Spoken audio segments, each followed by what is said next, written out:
Hi, everyone.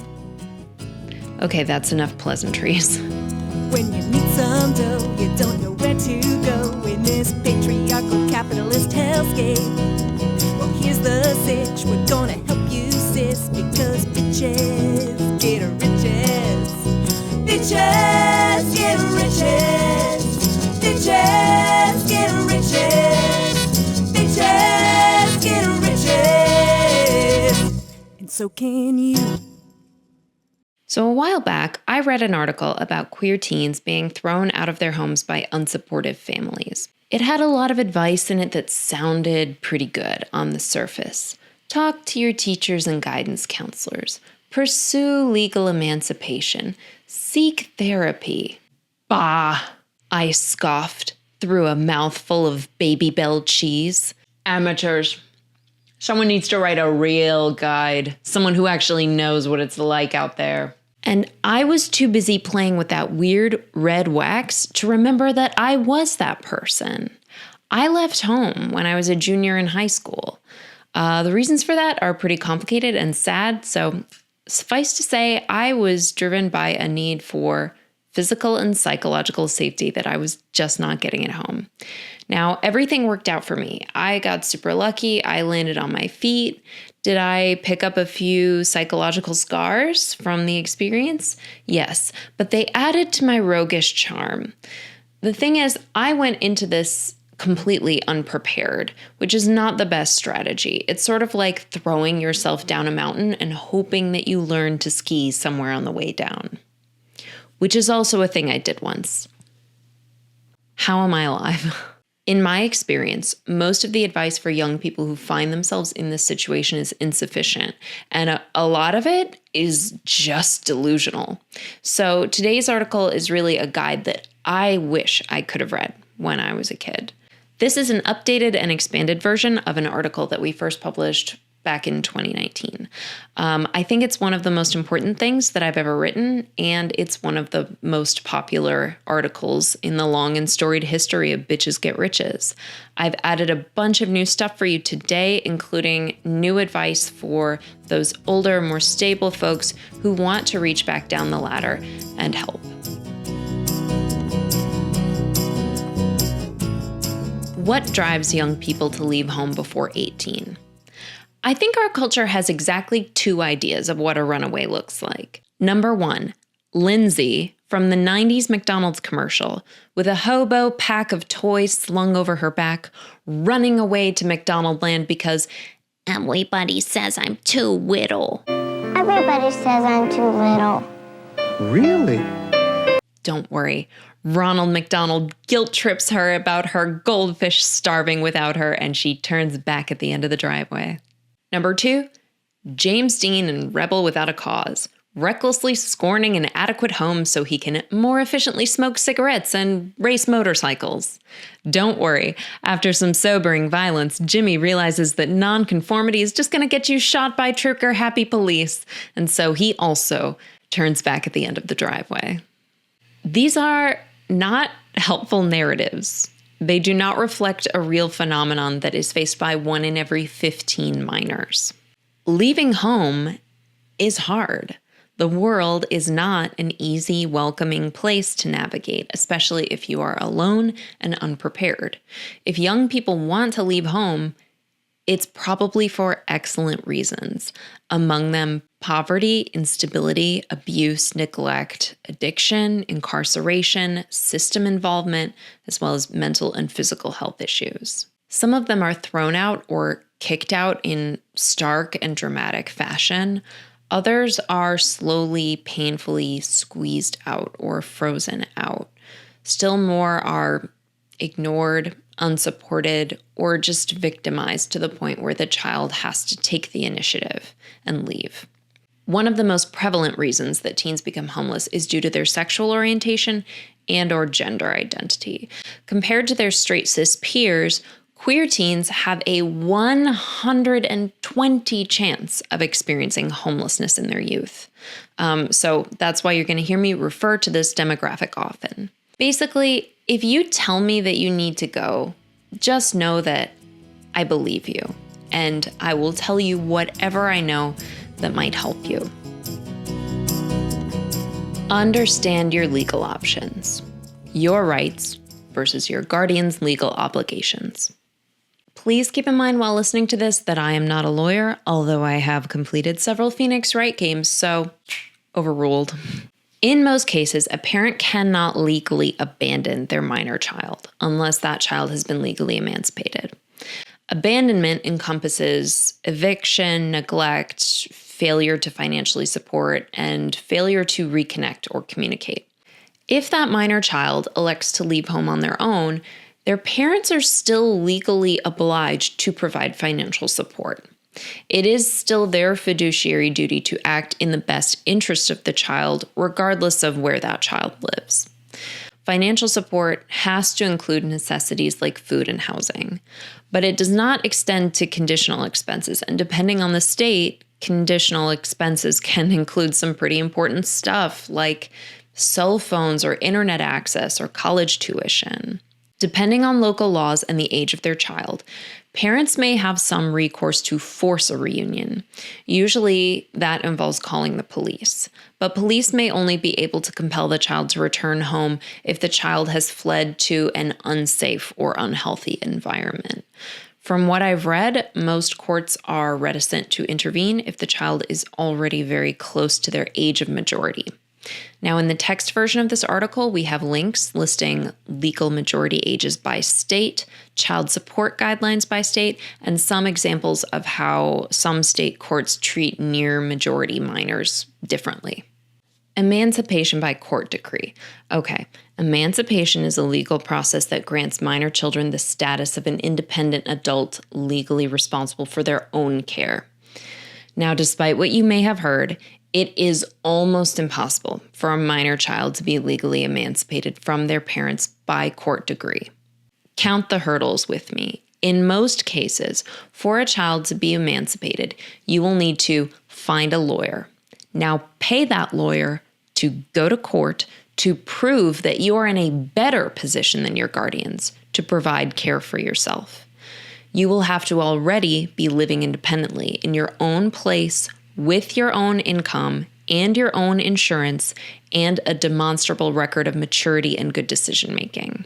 Couch surfing or living informally with others while looking for employment is not going to cut it.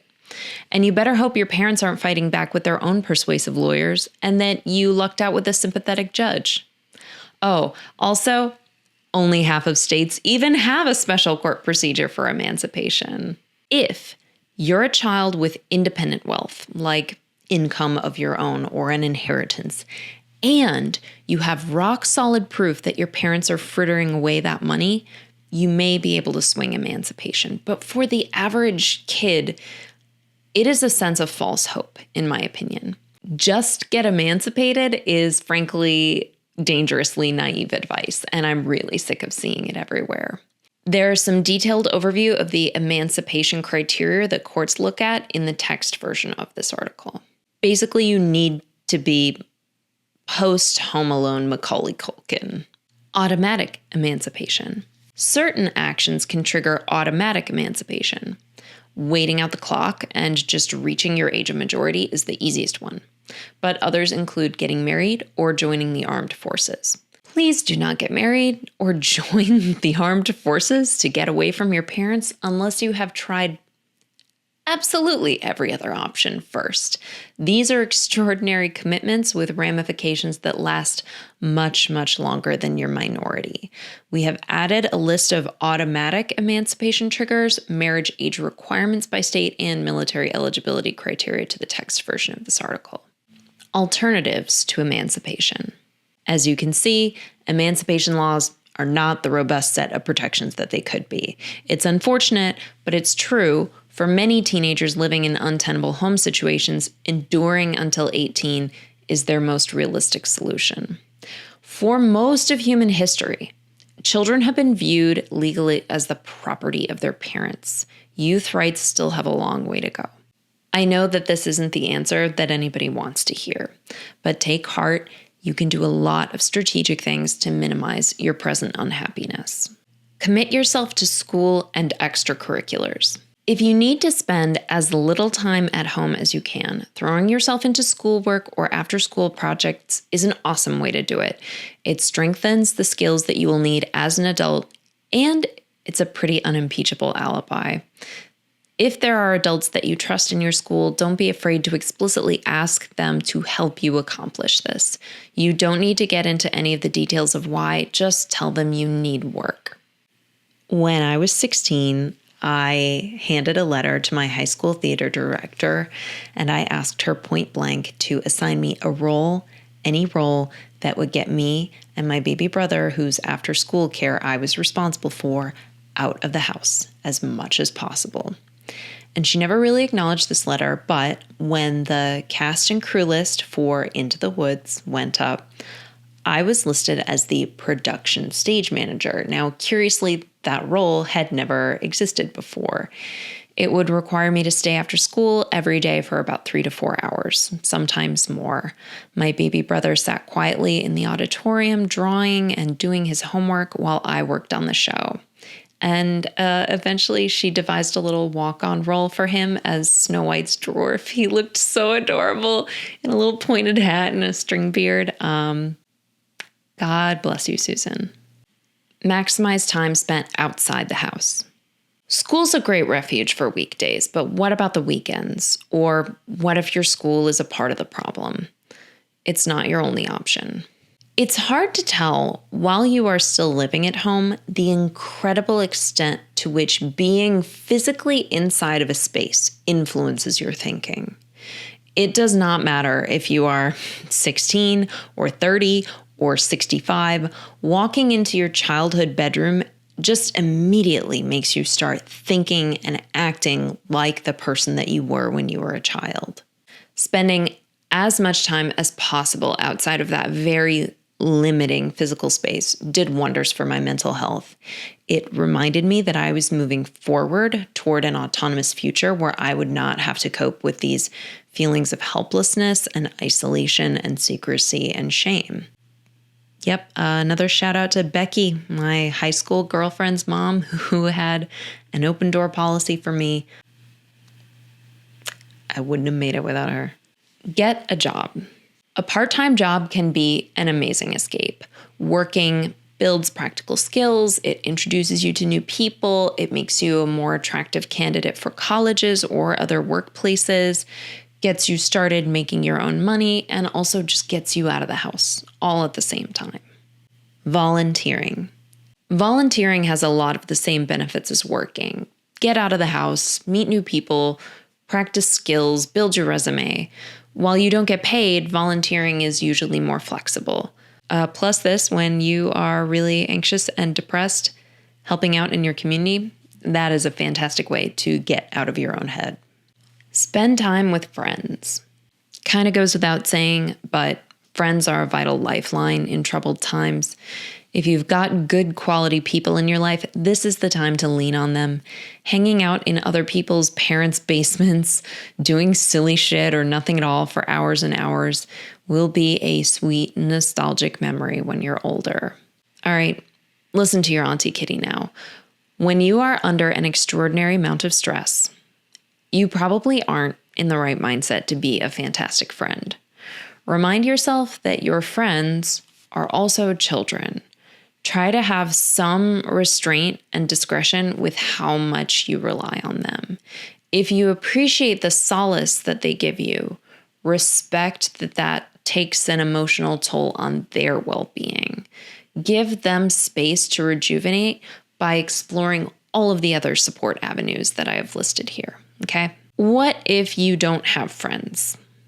Or as Lindsay from the McDonald's commercial would say, what if I don't have any friends? Everybody hates me because I'm too little.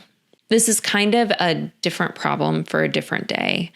If it makes you feel better, think of it this way. Friends are great to have, but maintaining healthy relationships while you're going through personal trauma is really challenging. It's pretty rare for people to maintain high school friendships into adulthood. It is a turbulent time. It's not going to define you for the rest of your life. This will not be forever. That is the thesis statement of this whole thing. Spend time at your local library. Librarians are like glaciers, icy and indifferent. No, most of their substance is hidden. Librarians, especially teen librarians, have a very keen awareness of social issues and a passion for addressing them with dignity and discretion. Do not fret that you are overusing the library or that you're there for the wrong reasons. You can just sit and browse Tumblr until closing time every single day. If it is helpful for you to do so, I promise your librarian isn't judging you. If it looks like they're looking at you funny, it's because they're trying to think of a tactful way to offer you even more help. Make your room a refuge. If you have your own bedroom, do whatever you can to make it feel safe and welcoming. I remember I spent baby's first paycheck on decking out my teeny tiny little bedroom with a new coat of paint, new curtains, a mini fridge, tiny little TV, and also a heavy duty exterior lock on the door. And nobody had the key but me, and it really helped. Just a word of warning. Living inside of your bedroom can be a lot like living inside of your own head. At the end of the day, bedrooms are for sleeping. Living inside of a cave for 23 hours a day is a really great way to break into disordered sleep patterns and poor hygiene and social anxiety. So try to mix it up, get some vitamin D and touch grass every now and then. Develop an emergency escape plan. For most young people, toughing it out at home until you turn 18 is often the most realistic and workable strategy. But sometimes shit gets real and you just cannot make it to that finish line. Maybe you've reached a crisis point and you need somewhere to go, even if it's just for a few days. I think it's wise to develop an emergency escape plan for yourself. So here are some ideas to consider. Look up your local shelters now and learn what services they offer. Shelters sound like a great idea, but I am sorry to say they are, at best, a stopgap. Regulations change based on your age and the shelter and the state. Unfortunately, if you're a minor, I'd say most shelters cannot take you in without parental consent. And this may include contact with the police. If your options are a shelter or the street, please at least try the shelter. Due to these restrictions, they may not be your best option for housing, but they have many non-housing programs which you might be able to benefit from. For example, the transportation company Greyhound partners with shelters to offer free bus tickets to get at-risk kids to a safe location. Other places can hook you up with free counseling or other resources. You just don't know what these places can help you do unless you research it first. We have links to state laws on minor consent for housing and related services in the text version of the article. Find friends or family that you can trust. The more realistic option is to ask to crash with someone you know. Grandparents, aunts and uncles, older siblings, teachers, friends, and neighbors, all options. This kind of arrangement is probably much more common than anyone realizes. Lots of people lean on distantly related or unrelated adults during adolescence. I crashed for a year with my girlfriend's mother in a bedroom that was vacated by an older sibling who was away at college.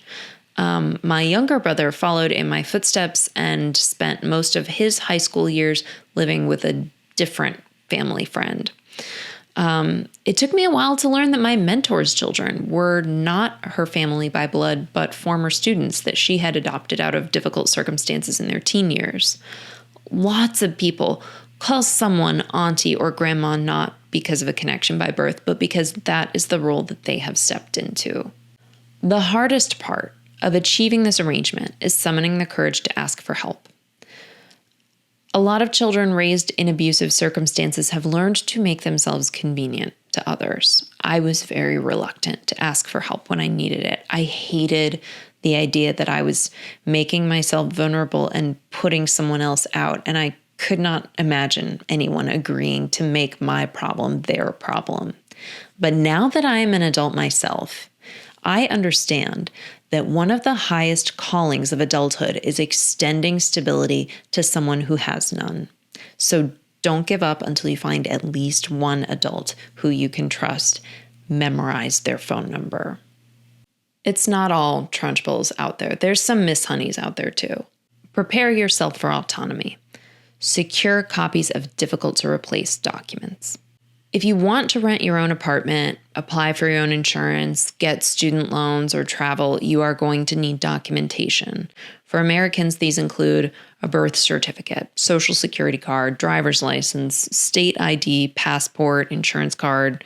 Now, these documents can be replaced later. However, the process is expensive and time-consuming and about as enjoyable as a root canal. So seriously, try not to leave home without them. These are the sorts of documents that are absolutely essential for adult life. Get your own money.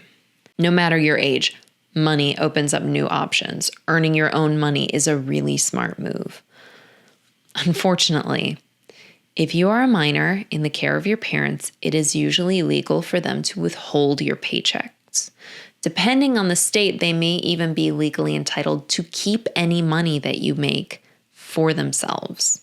Further complicating this, most American banks will not allow minors to open independent accounts. That's because minors can't enter into legal contracts on their own. So the most common setup is a joint account, which your parents could easily access and plunder at will. This actually happened to a friend of Picky's. It was well into his college years.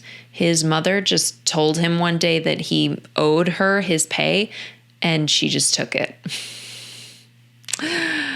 Neat.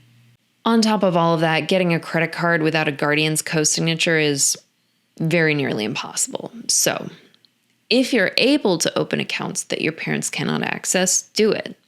If that's not an option, it might be in your best interest to keep your money as cash and hide it somewhere no one will find it.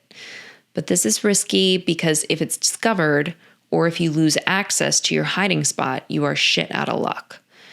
You can also ask a trusted friend or adult to hold the money for you. Just choose very, very carefully. The text version of this article has links to more information about familial financial abuse, PayPal alternatives that teenagers can use, and some smart ideas for places to hide physical cash. Take care of your health.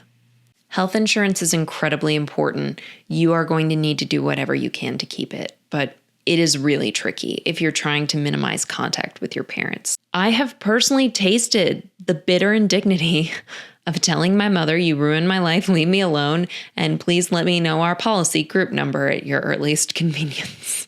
Truthfully, I tried to research if it's even possible for a minor to sign up for their own health insurance plan on the open market, and I couldn't find a definitive answer because everything points back to minors being covered under their parents. If you happen to know more about this, please comment. My understanding is that Americans under 19 who are not covered by a plan should be eligible for a variety of stopgaps, such as the Children's Health Insurance Program, or CHIP. But you need your parents' participation to sign up. Even assuming it is possible, parental medical consent remains a serious issue for young people. Most procedures require parental consent or notification of at least one parent. So if you want medical care that your parents don't agree with, like therapy or abortions or gender-affirming care, it is within their legal power to deny it. Given all this, the best thing you can do is to minimize the amount of health care that you'll need. You do that by addressing any long-term health needs while you are still covered under your guardian's plan. Schedule your annual appointment with a primary care physician. Go to the dentist for regular cleanings and get any cavities filled. Get glasses or get enough contacts to last you through the long night. Establish a plan for long-term birth control. Start the process of getting therapy if possible. And do whatever you can to establish good physical and mental health care habits. Many of these can be done with no copay or with a bitty baby copay of $10 or $20. Our website has a few things that are going to be helpful here. We've got a checklist of the free medical care that you are entitled to every year, a list of free mental health self-care tactics, and instructions on how to get an abortion discreetly for free. Learn skills that will help you be independent. When I really wanted to leave, but I couldn't yet, I found solace in HGTV. Watching people set up their own homes was so intoxicating to me. I fantasized about my imminent independence through the rich weirdos of house hunters. What I wish I'd done was practice those adulting skills just a teensy bit more. I left home without a lot of vital skills. So if you are someone who doesn't know how to write a check or how to clean or how to cook for yourself or how to wash your dishes or do the laundry, go ahead and start learning that stuff now. It's going to make your landing a lot softer. It's not as fun as watching HGTV, however. Finally, some general words of wisdom and caution. Listen to your gut. Living under someone's roof is an extension of great trust. You are in a vulnerable position at a vulnerable age. In this world, there are strangers who would selflessly help you, and there are people close to you who might try to take advantage of you in your hour of need. You don't need a better reason than a gut feeling to decline anyone's offer of help. This is true now, but also in all circumstances and all times in your life. In particular, pay attention to anyone who urges you to ramp up conflict with your parents or to cut them out of your life prematurely. That person may be trying to isolate you, which is a classic precursor to abuse. Do not leave home without a well-calibrated bullshit detector. Learn to ignore bad advice. Sometimes adults who should help you let you down spectacularly, and one of the most common ways that they do that is by giving you shitty advice. Oh, but they're family. Family is the only thing that really matters. Give them time. They raised you. They're just doing what they think is best. Forgiveness will set you free. I've heard it all. Please recognize this is not advice. This is personal bias. Some people find it seriously disturbing to consider the idea that a family could fail its members. Those people may try to reject your difficult story and replace it with a simpler, more acceptable one to them. My parents threw me out of the house because I'm trans. This dramatic teenager sure is going through a phase. Don't relinquish your truth to anyone, especially not for a lame reason like preserving illusions. If the truth of what is happening to you is inconvenient to your parents, it sounds like they should have acted differently. It is not on you to make sense of what makes no sense. Oh, I'm getting mad. Don't give in to negativity. When times are hard, dark thoughts can creep into your mind and disrupt your optimism and your good sense. Don't let your present unhappiness color your perception of the world around you. What you need is help, and it is hard to ask for it if you give in to the idea that you are worthless and unloved in an unfeeling world. The world is still a bright and beautiful place. It is still filled with people who are eager to meet you and know you and understand you and help you. You can text a national safe place to connect you with the closest youth advocacy group. You can call, text, or chat online with the Trevor Project, which is an organization that helps queer youth. You can text or call the JED Foundation, which is an organization that helps students cope with emotional problems. If you are a risk to yourself, please call the National Suicide Prevention Hotline or 811 for mental health emergencies. For physical emergencies and immediate intervention, call 911. Remember that this shall pass. Teens are often labeled as highly emotional, irrational, volatile, impulsive, short-sighted monsters. And I think that's pretty fucking unfair. Everyone is different. There are many people who are wise and mature beyond their years, or foolish and immature despite them. However, science suggests that teenage brains are still changing and developing. In fact, we now know that the brain doesn't fully mature until about age 25. If you ask people in their 30s and 40s about their teenage years, almost everyone goes pale at the memory of how wild it felt. For me, everything felt really intense. Every day brimmed with opportunity for catastrophic highs and lows. Aging sort of sorts things out. It's like a warped funhouse mirror that slowly straightens out into something trustworthy. You're not crazy and you're not wrong, but you are neurologically different than your parents and different than you will be when you are their age. There are days you will feel excruciatingly anxious, depressed, lost, and misunderstood, but every day that you age, Your brain is reshaping itself to better handle the stresses of adult life. And every day, you are one step closer to full legal autonomy. It will not always be like this. I promise. It really does get better. And even if it gets worse, you get better, more resilient, more rational, more understanding of long-term consequences, and more aware of your own power. And if all else fails, hang on for spite. Live today so you can spit on some graves tomorrow. As a stable adult, how can I help? Jess and I have been writing BGR for almost a decade now, which means that the readers who found us as high schoolers are now fully fledged adults themselves. They have shifted from asking how to get help to asking how to give help, which is incredibly special and beautiful and very much in the spirit of everything that we do here at Bitches Get Riches.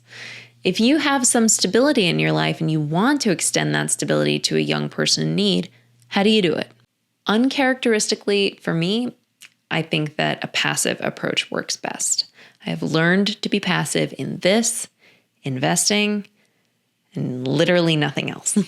The passive approach to helping.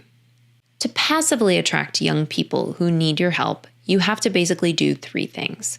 Be present and observant in your community. Take every small opportunity to demonstrate your trustworthiness, and resist the urge to get results quickly by pushing the person you're trying to help. The first 2 steps are easy and pleasant. The 3rd step feels like American Ninja Warrior for my wheezing, anemic sense of patience. Like Sailor Moon, I love to right wrongs and triumph over evil, and I like to do it in under half an hour. It's so tempting to want to come roaring into a victimized person's life in mama bear mode. Don't do it. Lashing out hard at suspected abusive households is more about you burnishing your identity as a good person than it is about helping the victim of that abusive household. With much time and experience, I have learned that de-escalation and even inaction are sadly more often the tools to use when trying to help a legal minor. Children raised in unsafe homes often learn to hide their struggles. They are not likely to ask acquaintances for help, let alone strangers, because they've learned not to expect adults to come through for them.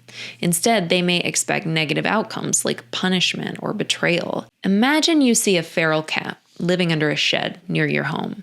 She's young and she's pregnant and cold weather's coming. You know that she needs help.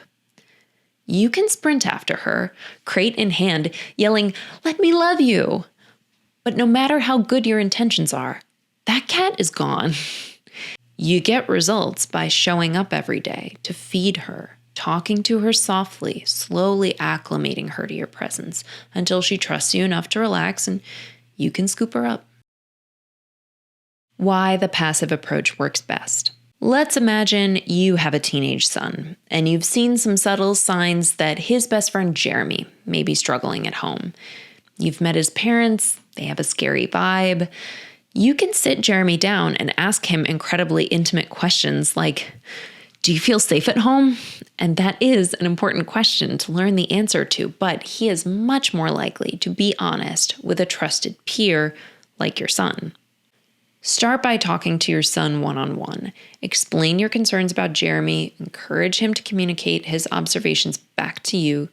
Emphasize that you can be trusted not to do anything rash, like confront his parents or call the police that might make Jeremy's situation a lot worse.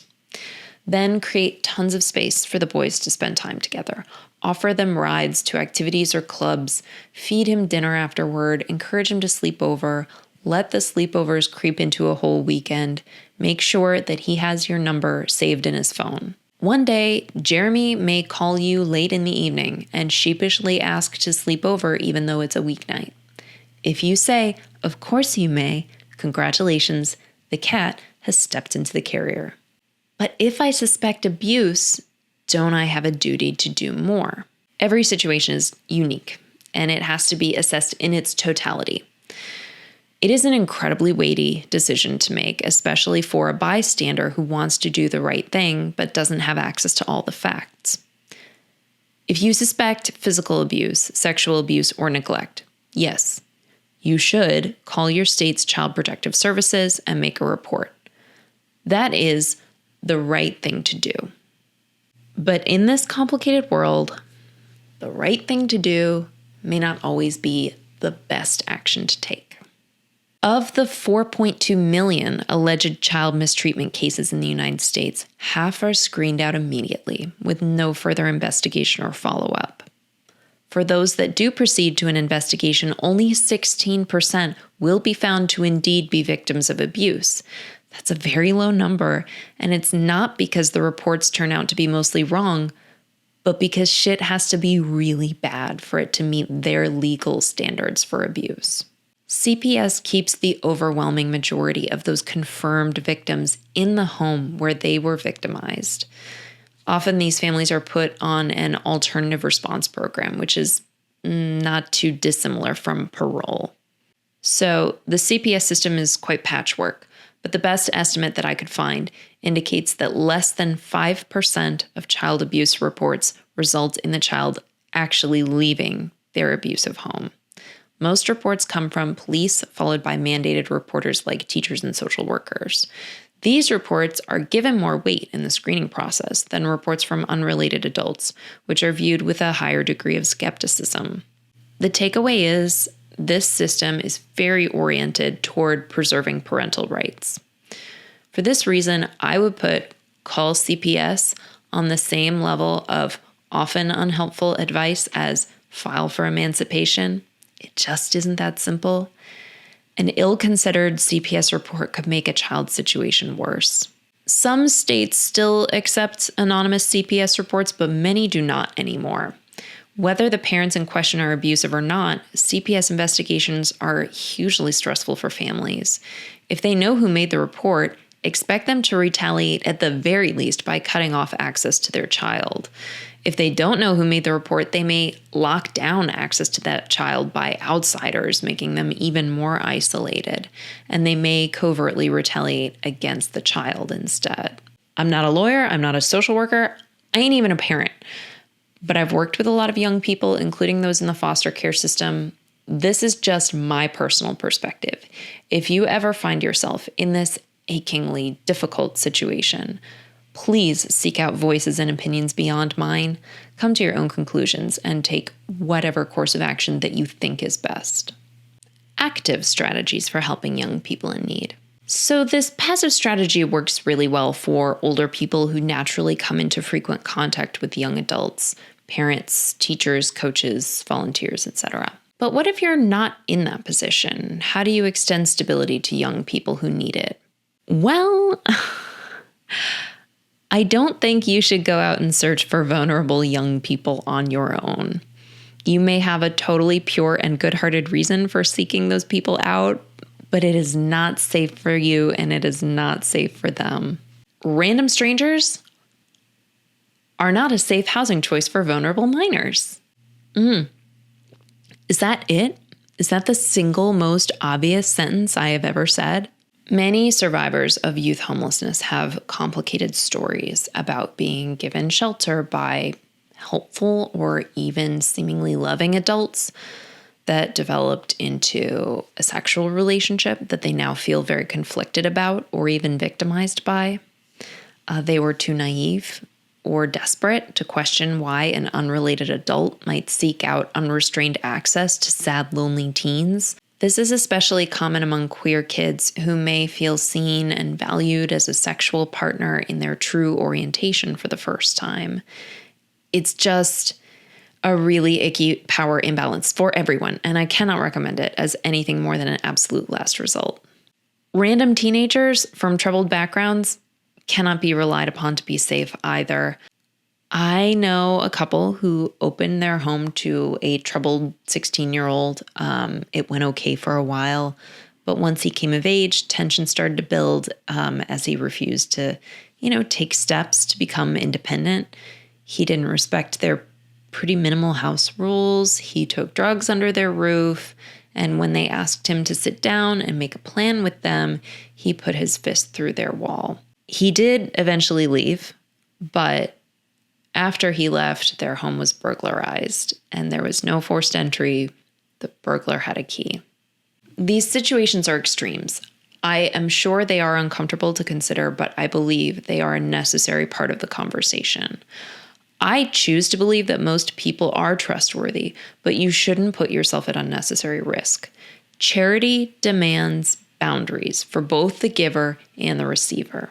With that in mind, here are my suggestions for how to actively help young people in need. First, think long and hard about what it means to be a helper versus a savior. A lot of people experience abuse in childhood and they want to heal their inner child by nurturing others. And that's beautiful, and it doesn't work. You have to heal your own hurts. It is terribly unfair to yourself and to others to try to triangulate your healing through someone else. Don't seek out opportunities to act like a savior and then jump blindly in with both feet. I have done that. Let me tell you, my feet got quite wet. Please know how to love yourself before you make somebody else need you. Build your presence in your community. My house is near a high school, so I see the same teens walk by all the time, although they usually don't see me. Once during a torrential rainstorm, I was just pulling out of the driveway when I saw two of them holding sopping hoodies over their heads and exhausted from trying to sprint through the downpour. "Do you want to jump in?" I yelled out the window. "I'll take you wherever you're going." I could see in their faces that they desperately wanted to accept, and I swear they almost did. But ultimately, they politely declined and they jogged off through these sheets of cold rain. And I think about that interaction often when I think about community, because I bet if I had said hello to them even once before that day, they would have accepted the help that I was eager to give. So if you want to help others, talk to the people around you, become a great neighbor, get involved with hobbies and volunteering opportunities that let you meet the people you already live alongside. We live increasingly isolated lives. I just told y'all not to trust strangers, so don't be strangers. Trust is a lot easier to earn when it is initiated in the context of all of the things you and your community share. Offer help through existing formalized systems. If you want to open your home to homeless youth, our foster care system is overflowing with teens. If that feels too intimidating, you could start slow as a respite or a short-term foster home. Many major cities have community-run youth shelters, and I guarantee that they all need volunteers. By following an established process, you get resources and support, and the minor gets standards and oversight. So if you suck at setting boundaries, make existing institutions set them up for you. Really listen to the people you're trying to help. Safe independence is the ultimate goal. There is a limitless number of creative ways that you can help a young person work toward that. Once you find someone you want to help, talk to them about what they actually need. Giving them money, a job, or job skills may be better than providing housing. Even coordinating holding money for a teen so that their parents can't access it would be a huge help to many. Just talking and listening may give someone the strength that they need to reach that finish line of legal adulthood. Finally, if you can't help, at least do no harm. One of the last steps that I take when I'm finalizing an article like this is citing my sources. I know it doesn't seem like a blog called Bitches Get Riches is likely to be rigorous and science-based, but hold us up to the light. We sparkle with journalistic excellence. Curiously, several of the sources that I collected on youth homelessness vanished before I could hit publish. In the span of a week, several studies and surveys disappeared overnight. The links, which I had bookmarked, turned into 404 errors. That's because the research was funded and hosted by our government. You know, the thing that exists in order to represent us. And right now, as I publish this regime is mass deleting that hard-won research, which I must point out is theft. That data belonged to you and I. It was funded by us taxpayers, and it is gone right now. They're doing this because it lays the groundwork to isolate and vilify their opposition. destroys our social safety net. It tanks our expectations of what an elected government can do for its people. Oh, and plunder its coffers to feed their bottomless, psychopathic greed. Somewhere in America tonight, there is a girl who is slipping quietly out the back door of her home because her mom's boyfriend is drunk and she knows what's going to happen if she stays. There is a boy who is sleeping on the floor of a room with no door on its hinges because his parents caught him looking at gay porn. There are kids waiting for a bus that will not come until dawn because the cold and the dark scares them less than whatever is inside their own homes.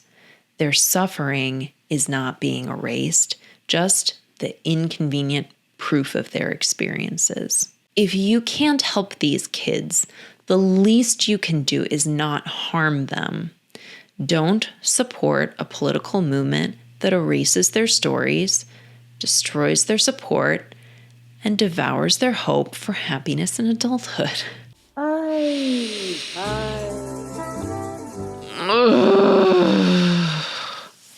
Information like this is getting censored and erased and stolen by AI and buried in an intentional avalanche of breaking news bullshit.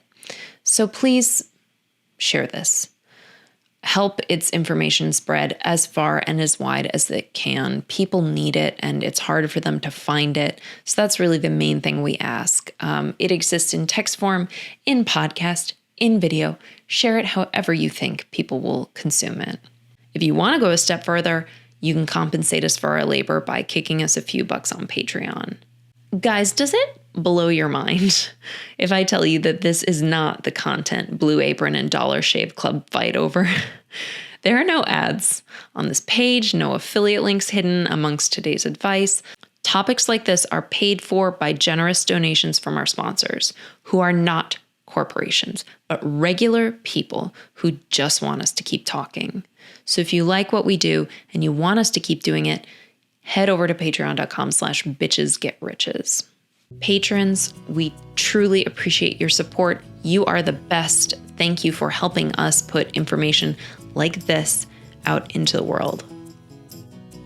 I would like to go back to writing funny articles. Nature made me a bad comedian, but circumstances have made me a mediocre journalist.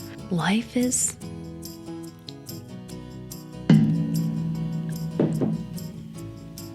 just exciting like that. Oh, my legs fell asleep because I was sitting for too long. Look at me suffering for my art. Ooh, smash that subscribe button. Oh.